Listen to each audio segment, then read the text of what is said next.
Professor Noriko Manabe, I'm so excited to speak to you today. I'm very happy to speak to you, Gavin. I wore my Stanford Taiko shirt today. I noticed. Yeah. I thought it'd be a nice way to get us started off because I don't think we've ever talked about that's like sort of the basis for our getting connected through Greg. Can you tell me about your involvement with North American Taiko? Yeah, so when I was at Princeton, I was co-teaching a taiko workshop with Kaoru Watanabe, who is a very well-known taiko artist. Hmm. And so we had a setup where Kaoru would teach all the actual drumming, and I will drum along, but I wasn't doing the actual teaching of the drumming. Hmm.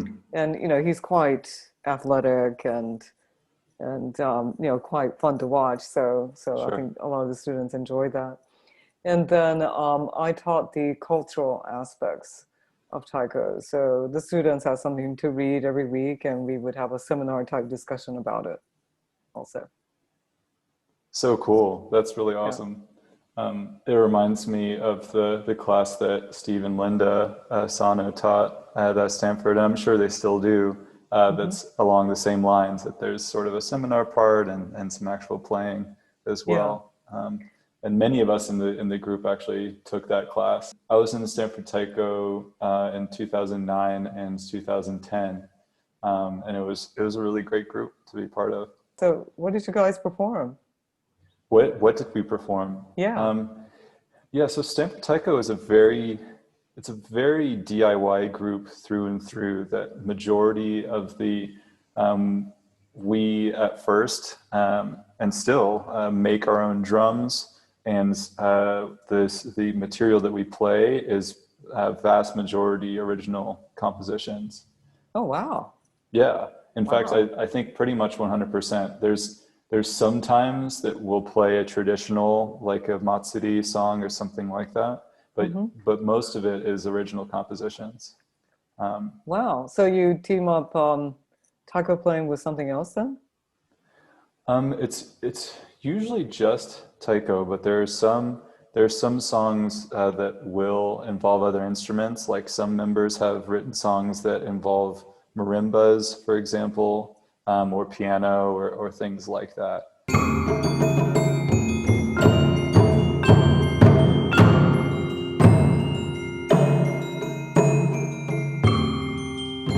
There's a song called Omiyage, which was written as a gift to the rest of the taiko community, that they could, any group could kind of play it for free, so to speak.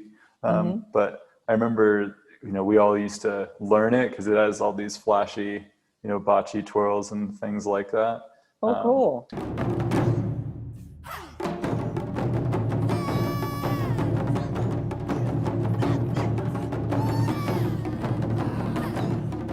but yeah, that's really cool. I like that we have the Taiko connection. Maybe another good way to start off is if you could give us a bit of an intro about yourself and about your work, and how it relates to contemporary Japanese music. So I was born in Kyoto, but I grew up in North Carolina, and and then I lived in various parts of the United States before working in the financial industry. And then I was working in San Francisco, um, Tokyo, New York, London, and back to Tokyo again, and then back to New York. I spent quite a bit of time working in finance, during which time I was working in the Japanese equity markets, Hmm. and I had a specialty in technology and media-related companies. So I had gotten to know people at AVEX, Hmm.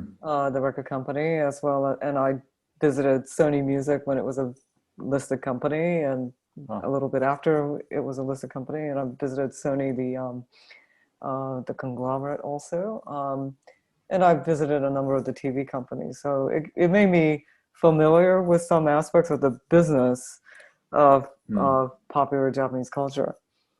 And then at some point I decided I wanted to go back to get a doctorate in music. I started work on a doctoral degree in ethnomusicology in 2003 at CUNY, CUNY Graduate Center. And my initial work was on Latin music and Cuban music specifically. And then I got into doing some research on Japanese rap. And, I started to do analysis of Japanese rap and how it made use of the Japanese language.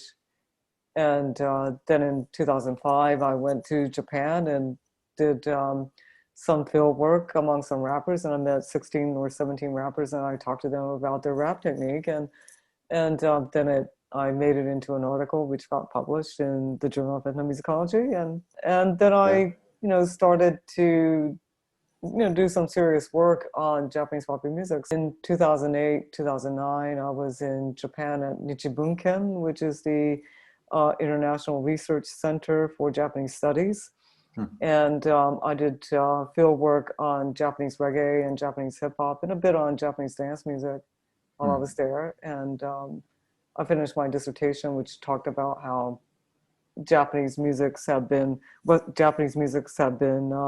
adapted toward Western genres, or perhaps more specifically, how the Japanese language became adapted to Western musical genres, starting with shoka or children's songs of the 1880s onwards. During my fieldwork, I met with a lot of different musicians, and in 2011, 2012, I went back to Japan to finish putting my dissertation into a book form to talk about Japanese club music specifically, meaning hip hop, reggae, and electronic dance music. And then, 3/11 happened, and all the protests happened, and a number of the rappers and reggae artists that I had gotten to know in the original 2008, 2009 period had gotten involved in this movement.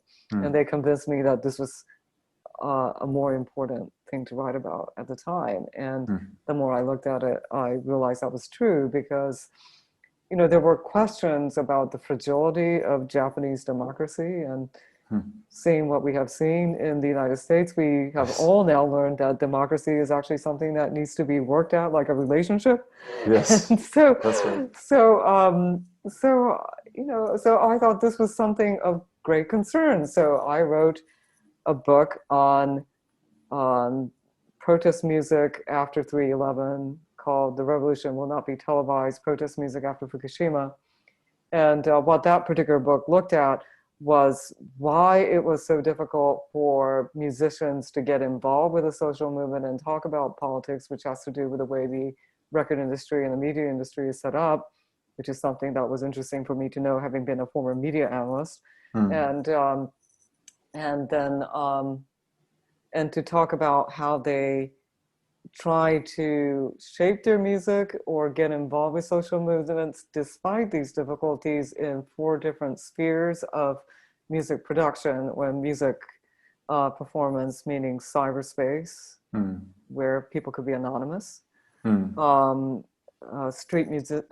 street protest, where musicians really livened a lot of street protests at the time, and still do actually, and festivals and concerts, where I wrote about the Atomic Cafe at Fuji Rock, which is of course this little corner in a vast, rock festival. Right. I talked about the No Nukes concerts at Sakamoto Ryuichi and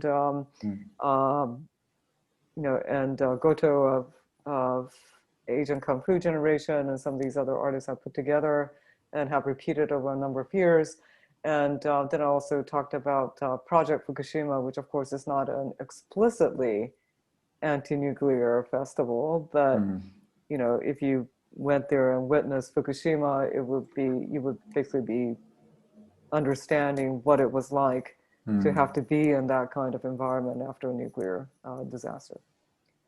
And then the final leg had to do with commercial recordings, and how many musicians who wanted to express their anti-nuclear beliefs in a commercial recording did so through metaphors or mispronouncing words or you know, or metonyms or something that was a little bit more subtle than just saying I am anti-nuke.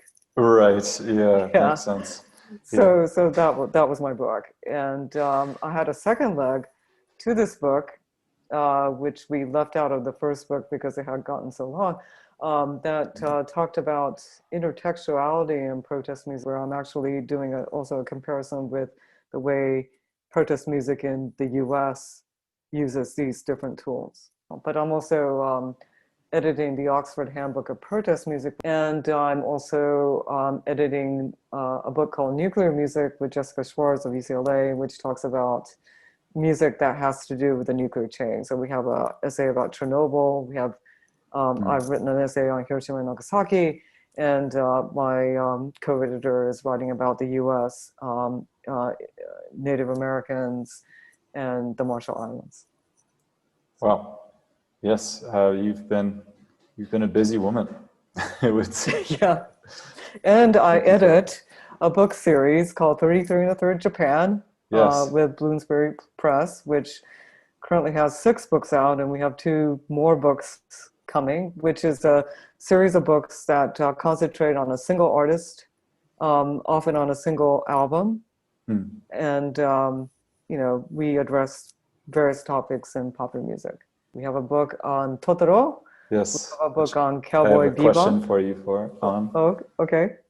And then we have a book on Cowboy Bebop. We have a book on Supercell featuring Hatsune Miku. Of course. We have a book coming soon on Shonen Knife.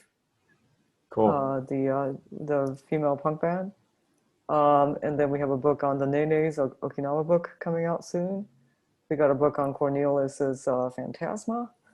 And we have a book on AKB48, and we have a book on perfume. Wow. So, yeah. No series would be complete without Hatsune Miku or AKB48, of course. Yeah. So it's quite a range of popular music. So cool. Well, thank you for the overview. The main 2 things I have questions about for today. One is about your article about DJ Crush. Okay. And one is I'm going to be reading a couple sections from this book and just interested to get some of your thoughts on it. Now, I only edited the Totoro book. It's really Yes. Kuni Ohara's book. Totally. Yeah. And it may be best to ask her perspective on it. But yeah, we can see if any productive discussion comes out from, you know, me putting out or like reading a couple sections and seeing if we can just sort of discuss it, not as your work, but as, you know, something that you edited and might have some thoughts about. You commented in the article representing Japan, national style among Japanese hip hop DJs. You've commented on these 2 extremes that many contemporary Japanese artists are confronted with. One is that of what you call autoexoticism, in which you are emphatically playing up the Japaneseness of the music.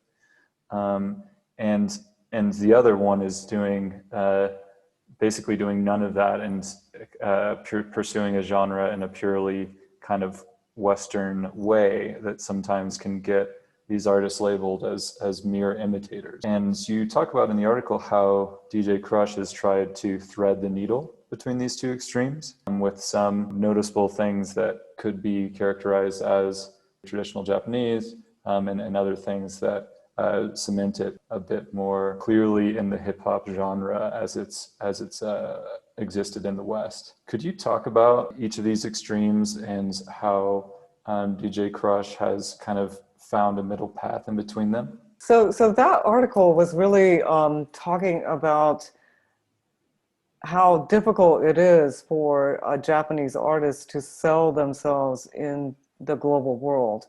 And you have to remember that this was written in 2013 based on research done primarily around 2009. And so it predates by about a decade the phenomenon that we're currently seeing with Blackpink and BTS. Sure. right? Of K-pop being I as would big as say it is. that these days it shouldn't be that difficult for an Asian artist to market themselves as Mm. themselves.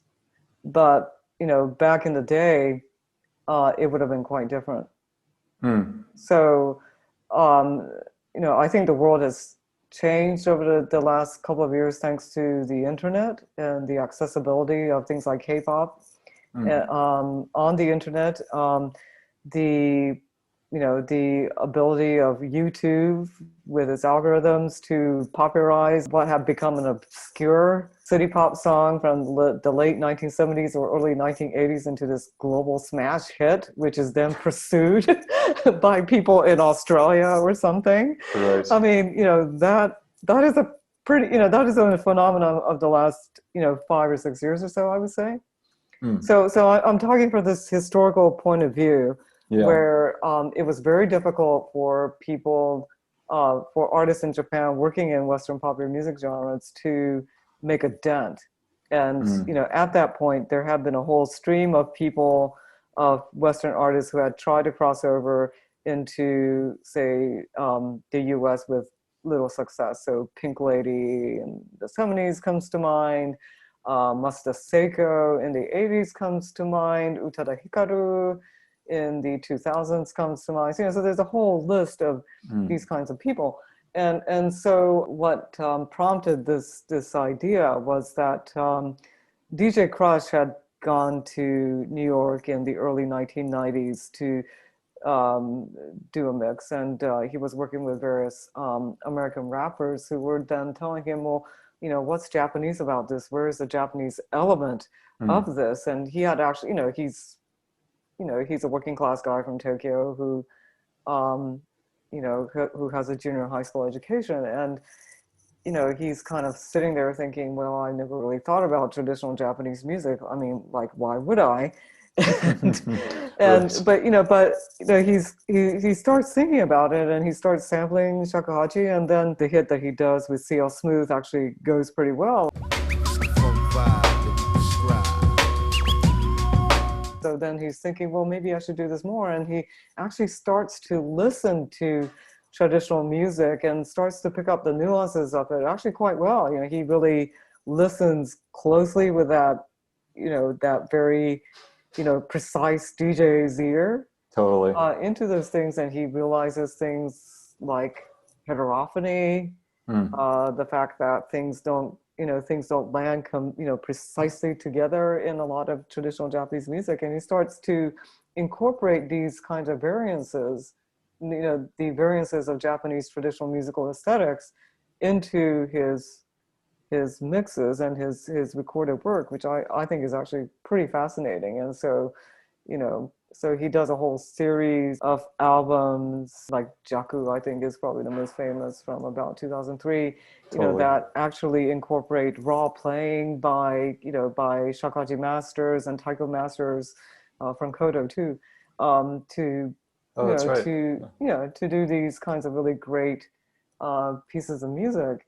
Mm. And in terms of the other option that I was looking at, and this again is about Japanese musicians in Western genres trying to market outside of Japan. Right. I was looking at the DMC championships, Right. and what had happened was that there were lots of Japanese who were winning the battle championships or the team championships, but the most coveted award at the DMC championships was the solo championship.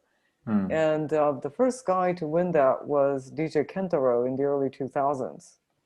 And and and so it was an analysis of what people thought about DJ Kentaro's performance, which was said to be musical, extremely eclectic, and so on and so forth. And the idea that it's eclectic and pulls from different genres, that's also another stereotype of Japan, which is that it's the master assimilator. It takes little bits of everything and makes something new out of it. And so Right. so various people that were connected with DMC that I spoke with seemed to think that it was connected with that essential aspect of Japanese culture, which I thought was kind of interesting. But Hmm. the idea was that he had done a performance that really overperformed most of the many other performances of the DMC championships by quite a large margin, and so there was also this idea of having to overperform to win that was kind of concerning to me, because after Kentaro there wasn't another winner of um, the main championship for quite a while. But after that article came out, there have been 2 or 3 DMC champions who are Japanese. So again, I Hmm. think things are kind of opening up there, which is nice to see. Totally. Uh, yeah, seems like things are, as you said, for earlier generations, uh, the there were kind of more barriers in the way. Okay, yeah, I think we can go ahead and get into the question that I'll ask you regarding some content from this book. Okay. It's interesting how Japanese artists, including DJ Crush from your interviews, as well as Hisaishi, as discussed in this book, and then in his partnership with Miyazaki for Tonari no Totoro. It's interesting how these Japanese artists have sometimes had complex relationships with their own Japaneseness. I can read a couple of passages in here to give context to this, but in Miyazaki's case, there was this actual kind of reckoning with a very real Japanese post-war shame. And Totoro, at least according to the book, is one of his first films to actually be set in Japan. And it seems to have come at kind of a time of reckoning for him. And in the book, Hara also describes how he dealt with this kind of curse, quote unquote, of being a Japanese boy who hated Japan. And it was ultimately through the environmentalist writings of Nakao Sasuke and reconnecting with the land that he's from, rather than the imperial past that he wanted to distance himself from, that he was able to kind of come to terms with himself as a Japanese artist.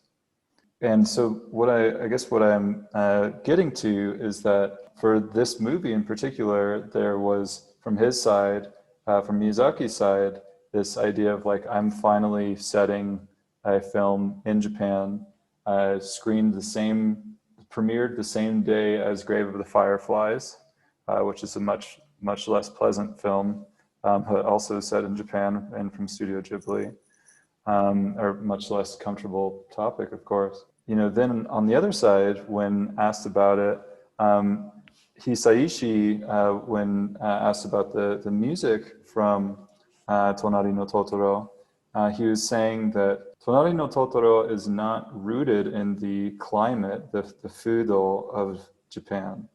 I don't think that Miyazaki-san's work has such a specificity rooted in the fudokan, in the climate. I was aware that Totoro is set in Japan, but I could not sense an indigenous atmosphere that could only be born in Japan. So I'm curious what you think about this in general. It goes on to say Miyazaki himself was quite enthusiastic about Hisaishi's willingness to break away from traditional notions of Japanese music, an approach that can be observed in the image song Kaze no Tori Michi. So I guess to perhaps bring it back to the thrust of the question, is that even, I think in the West, especially among like anime fans, Hisaishi's music is kind of considered pretty characteristically Japanese. And it seems that this idea of Japaneseness is kind of complicated in that he, at the time, like that was not his goal at all in writing the music for this film. Do you have any thoughts on that big old word bubble? Well, First of all, this is, I just want to say this is Kunio Hara's book, Yes. not my book. So I'm going to comment based on my own experience of looking at Totoro and Japanese composers and how they think about or process Japaneseness. And I've never actually talked to Hisaishi, so I don't have that special insight. But what I would say is that Western music has been more naturalized into Japan than Japanese music, because Western music has been taught in Japanese schools since the 1880s, when Isawa Shuji introduced his shoka, or children's songs, into the school system. Um, those songs were based on, German songs and Scottish songs. They're very diatonic. Some of them are pentatonic because some Scottish melodies were pentatonic, but they're basically, diatonic songs. And then the Japanese started to compose according to that model. So then the Japanese composed their own books of shoka in around 1911, and then in 1931, and then in 1941 through 1945. So, so Western style has been naturalized into Japan to a much greater degree than traditional Japanese music itself. So traditional Japanese music wasn't required to be taught in public schools in Japan until 2003. Wow. And, and when that happened, there actually weren't enough traditional music educators around to go teach it in the schools. Wow. Yeah. In fact, there's an anthropologist at Dickinson who's written about this issue. Wow. So, so it's just like, DJ Crush was saying, he grew up listening to anime and jazz and kaiyokyoku, which is Japanese popular music of the 50s, 60s, and 70s. And, and so he didn't know any traditional Japanese music. He actually had to learn it by listening intensely. Right. So, Makes sense. so Joe Hisaishi is somebody who's basically trained in Western music with a love of jazz, and that's kind of the vein in which he writes, right? Totally. Yeah. Yeah. And when I think what people talk about when they and Kunio talks about this when he talks about the Hisaishi melody, is there is a certain kind of, slightly sentimental and maybe tonically not so firm, kind of melody that occurs. It happens in Totoro. Yes. Yeah, it also happens in Spirited Away. Yes. Yeah, that sort of sentimental sound. I Yes. think people connect that with Japaneseness, not Yes. because it's Japanese tonally or anything, as Right. much as it has that sort of sentimental affect to it. Totally. Yeah, I think that's what it is. And I also think that that that affect that one gets from Hisaishi's music is also combined with the affect of a lot of Miyazaki's films, which tend to have this sort of nostalgic, sentimental quality to them. Especially Totoro is very sentimental. So, Absolutely. so I think those two affects, from both the movie itself and then the music, kind of get melded together to form this idea that Hisaishi is very Japanese sounding. Right. Yeah.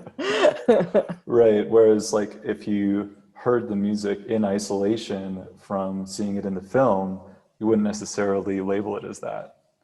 Yeah, I think you might still label it as a sentimental. Oh, absolutely. But if you didn't know Hisaishi, you probably wouldn't know it was written by a Japanese person. Totally. Yeah, that's an interesting point.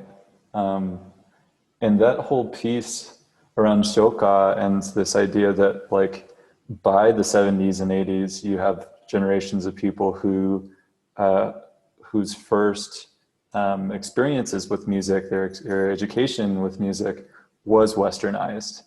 So naturally, there's going to be, those sorts of ideas in music, in popular music, even as early as the 50s and 60s.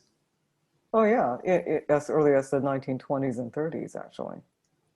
Wow. There's a lot of Japanese jazz in the 1920s and 30s. Wow. Yeah. Makes Yeah, sense. there's a great book on it by E. Taylor Atkins called Blue Nippon. Okay. Yeah. But I think it goes back to the 1910s. I mean, really good. Wow. Japanese jazz goes way back. Wow. Yeah. I had no idea. Yeah. Interesting. Yeah. No, Um, jazz was a big deal, from the very beginning. hmm. Yeah, that might be a good segue into another question that I had. How familiar are you with Koizumi and his work on traditional Japanese music theory? I know some of the basics of it.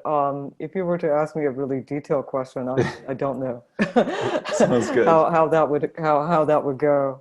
Totally. Yeah. Yeah. Okay. So here, I can kind of get into the question itself then, because this is actually it's like a slightly more technical perspective, but still more in broad strokes, like what we're talking about, the Westernization of Japanese music in the 20th century, and how from a technical perspective, much of contemporary Japanese music, as you've said, partially from the influence of what music education has been like for generations in Japan, has been integrating Western harmony and Western instruments. And like as you said, it's pretty difficult, for example, to find many examples of the Japanese minor pentatonic or some of these kind of court scales that Koizumi's work talks about. Um, as you said, because a lot of it actually comes from a bit of a more Westernized diatonic paradigm. Um, and as a music theorist myself, I've now for the past 2 years done a lot of work using music theory from a Western perspective, from jazz and to an extent Western classical music theory, to apply it to Japanese contemporary Japanese music. Um, and that's gotten me a long way. Because a lot of it is composed in that kind of paradigm. Um, I want to get to back to kind of what you were mentioning about this sort of part of the Hisaishi melody, this sort of like floatiness and the ambiguity of tonality. Hmm. And because this is a big finding of mine, that I think some of Koizumi's work could help to explain, namely his focus on tetrachords and the main kind of the division of the octave into two tetrachords. Hmm. Could help in describing a phenomenon that I call the 4 of 4 chord, Hmm. in which basically you're in C, but you're borrowing some chords from F as Hmm. well. Are you talking about mixolydian mode mainly, or? I'm talking about C Ionian. Uh-huh. Seeing cases in Hisaishi's music as well, in which so we're in C Ionian for most of it, and then you'll see a B flat in there, a B flat major in there, Hmm.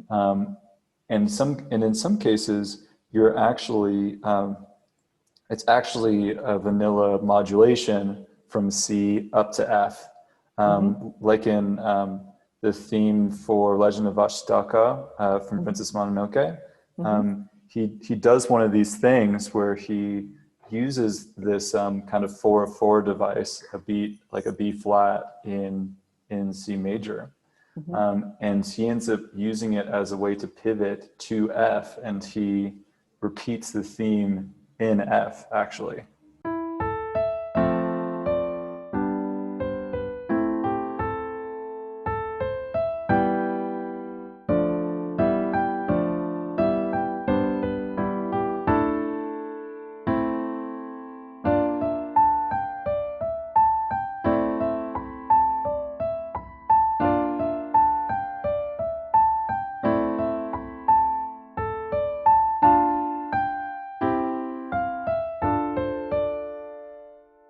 this ambiguity between tonic and subdominant may be a phenomenon that is also well described by some of Koizumi's theories about tetrachords, in which the reason why you would have something like that is that you could imagine a C scale that's built on one tetrachord that goes C, D, E, F, and another tetrachord that would go, I guess, G, A, B flat, C, right? So it has an F in it, two major tetrachords. Do you think that there are potentially cases in which,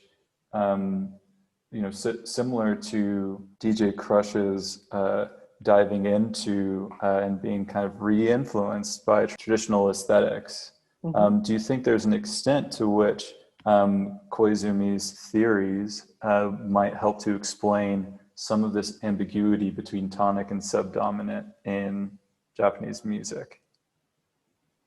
If you're talking about Hisaishi, I think I would be, without knowing the piece and without having listened to it and analyzed it, so it's a little hard for me to say, but I think I would be more inclined to look at that in mixolydian mode.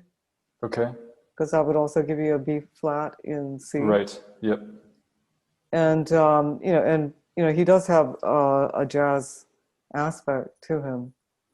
So so most popular music, certainly in the U.S. and the U.K., I would say that most musics that are purportedly in major are actually in mixolydian mode. Right. And a lot of musics that you think are in minor mode are actually in Dorian mode. Like, Riders in the Storm by the Doors, that's in Dorian. I guess I would be more inclined to look at it from either a modal perspective or from a modal mixture perspective. Right. Yeah, like we're mixing between C Ionian and C Mixolydian. Yeah, or maybe the whole thing is actually in C Mixolydian more than it is in C Ionian. Right. Yeah. Right. Makes sense. Yeah, particularly if there's not a whole lot of leading tone action going on there. In terms of using Koizumi's tetrachords to analyze things, I think there are instances where a composer is going to is going to go for something that sounds like a matsuri or sounds more traditional, and therefore they're going to be, trying to write in a more traditional sounding mode. And right. So again, I'd have to go back and listen to it, but because, for example, Spirited Away has that whole segment in the middle, the fantasy segment in the middle where you're in the big bathhouse. Yeah. There's probably parts of that sound more traditional, more but explicitly traditional. Yeah, but I would have to take a look at it to figure out what the modes are supposed to be. But in that movie, he also references what sounds to me like a Balinese gamelan, wherever that funny character with the mask comes on. Yeah. So so they're it's pretty eclectic stuff, actually. Absolutely. Yeah. Me and a lot of students of mine, a lot of theory students of mine, our main thing is the main thing that we admire so much about some of these Japanese composers is just their intimate expertise and mastery of harmony, and the openness of their ears to lots of modal interchange and things like that. And there are a lot of frameworks to describe that. And I think a thing that's a bit of a hot topic in in these remote corners of the internet that I inhabit of music theory video essayists. Oh yeah. Like that. There are lots of them. Yeah, there are a lot of them, and maybe to give you more context for why I'm interested in learning a little bit more about Koizumi's theories in order to understand this music, is that probably the most famous video essayist on music theory is this guy Adam Neely, and he made an essay recently about called White. It's Music Theory and White Supremacy. About Oh yeah. That's based on Phil Ewell's paper. exactly. Yeah, And he was yeah. Professor Ewell was interviewed extensively Mm. for the video. So I think there's some interest in that community of, you know, learning how, yes, there are existing Western frameworks to describe certain things that are going on in a certain Mhm. piece of music. They have been leveraged in a way that was once to basically say, this music is good because it's so German in one way or another, right? Because it sounds, you know, they dig up Bach, who was not, um, you know, not even necessarily that famous of a guy in his time, but they dig him up during, you know, the cultural struggles in Germany in the early 20th century. And, you know, we see that as a bit of the birthplace of music theory. Um, so I suppose, you know, the context and the impetus behind my interest in understanding some of Koizumi's theories is this idea that, like, there might be actual Japanese frameworks in available in order to understand some of what's going on in these Japanese compositions. Um, Yeah, but I think you have to be careful about what mode the composer was intending to write in also. Totally.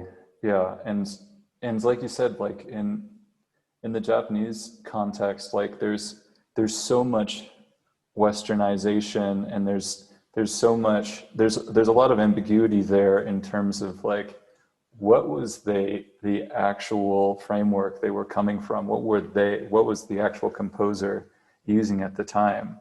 Because it very much might be more of a modal approach than considering this or that Koizumi tetrachord. Yeah. So I would say that there's still a lot more training in Western music than there is in traditional Japanese music in Japan. Hmm. Um, and jazz continues to be a big deal Yeah, culturally. So, you know, people are going to know Western harmony before they know Koizumi for the totally. most part. Yeah. Yeah, and I think that's like that's a good point in general, that, like, it seems like it seems like a musical culture where the influence of jazz has just been monumental. It's been so big, right? Irrespective of the genre that you're talking about, whether it's J rock or contemporary, like even film scores, right?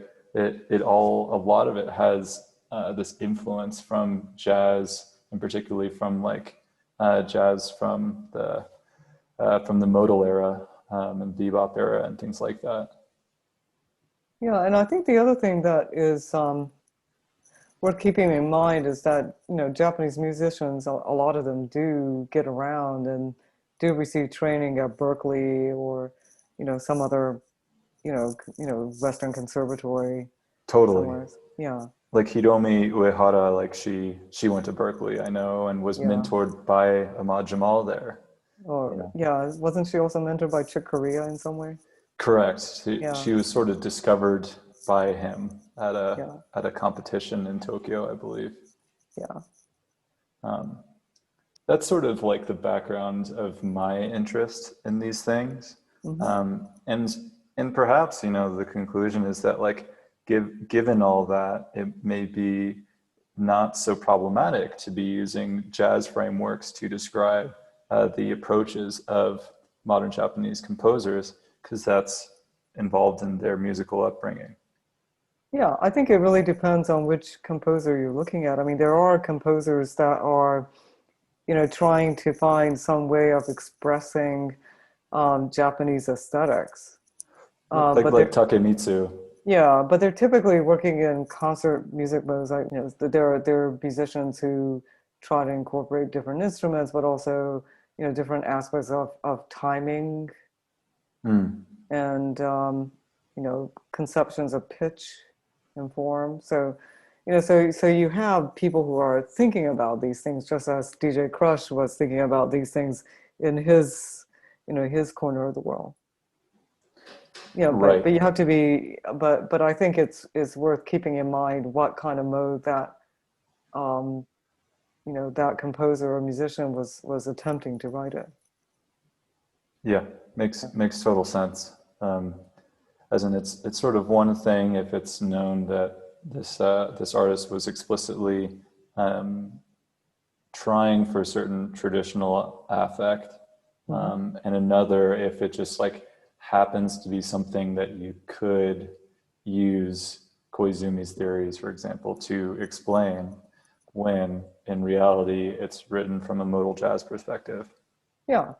Now, of course, you could try looking at Koizumi's theories to see if they fit and if there is a correlation between that and what happens in traditional music. That might be an interesting thing to do. Yeah, exactly. Yeah. And Because it that's could be something that comes up unconsciously, so one discovers that from time to time. So I was, at one point I was talking to Takio Ishino, who is a techno producer. okay. And, I was, he spent a lot of his, his professional life in Berlin. And I was talking to him about, do you ever try to make something sound Japanese? And of course, he generally doesn't. But, occasionally you get things that are, that have kind of a matsuri rhythm. It has a dotted rhythm, which would be fairly unusual in techno. And so I pointed that out and I said, doesn't that sound like a matsuri? And he goes, oh yeah, I guess it must be in my blood. So, Whoops. you do have these kinds of things that happen. That's an interesting notion. Hearing you talk about that you've done some work on ringtones in Japanese music and things like that. I'm considering doing a video about subway jingles, because and like living in Tokyo, like if you live in Tokyo and you know anything about harmony, you know that this one guy who wrote like the hundreds of them, um, they're just overflowing with interesting harmonic choices, like oh chromatic median, or like oh modal interchange. Oh, really? Oh yeah. I haven't actually noticed that, but maybe I'm in the wrong streets of Tokyo. Yeah, it depends on the station, I guess. Yeah, the one thing that really sticks out to me about about traffic signal music in Tokyo, for example. Oh, you're talking about subway music. I'm talking about traffic signal music. When you're at the crosswalk and it plays a melody and you know that you're supposed to cross the street now, and and then they have that horrible tritone that comes out, and you're supposed to run to the other side because there's a tritone. That's great. That's great. Yeah, it's like, oh no, not the tritone. Yeah, need to get going. Or is it a sharp 11? Is this really nice? Like, Speaking of crosswalk music, now I've actually not witnessed this, but I am told that in Nagasaki, in area where Madame Butterfly was supposed to live on the western side of town, um, there's supposed to be an aria from Madame Butterfly that plays as one of those crosswalk tunes. wow, Yeah, so cool.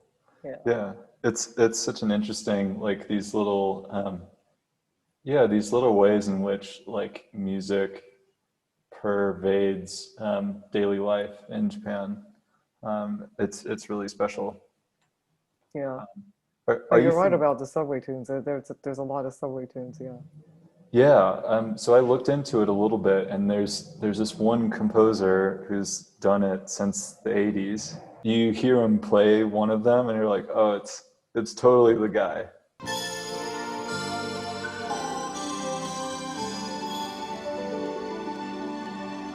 This is the guy who's, you know, and he does it in a way that it's like oh, Sasuke, like this is, of course this is how it would be.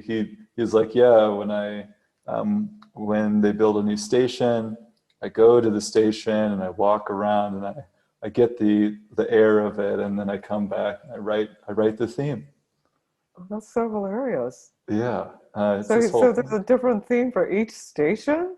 Yeah, yeah, he's written over 300 of them. Really? Yeah. And within the big ones like Shibuya Station or things like that, there's a Really? different theme for each line coming out of the station. So Shibuya has, I think, upward of 20 or 30 themes that you can hear just from departing from that station. Wow. Yeah. That's interesting. I hadn't noticed. All I can really think of is the one that comes on on the Shinkansen. Okay. Yeah, when you're about to make a stop, that little C major ditty that comes on or something. 23番乗り場のぞみ104号東京行きが発車します。ドアが閉まります。ご注意ください。お見送りの方は There's totally a ditty. There's the Yeah. Shinkansen song. Yeah, Yeah. with a 251 cadence. Yeah, yeah, Yeah. exactly.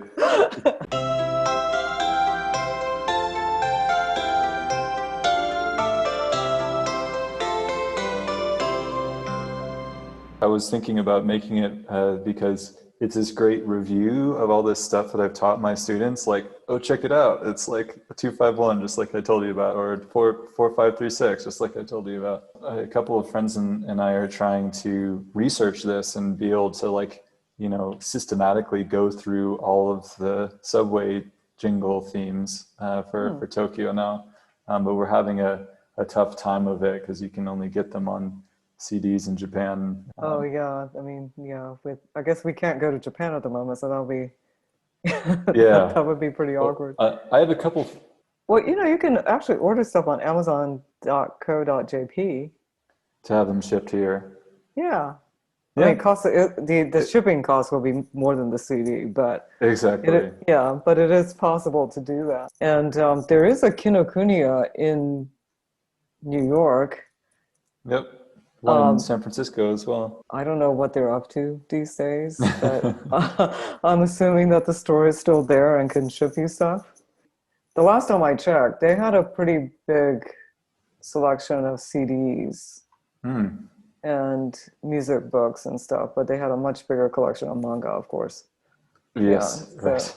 yeah, but they used to get a lot of the music magazines. So you could get music magazine there, and maybe Rocking On, and stuff like that.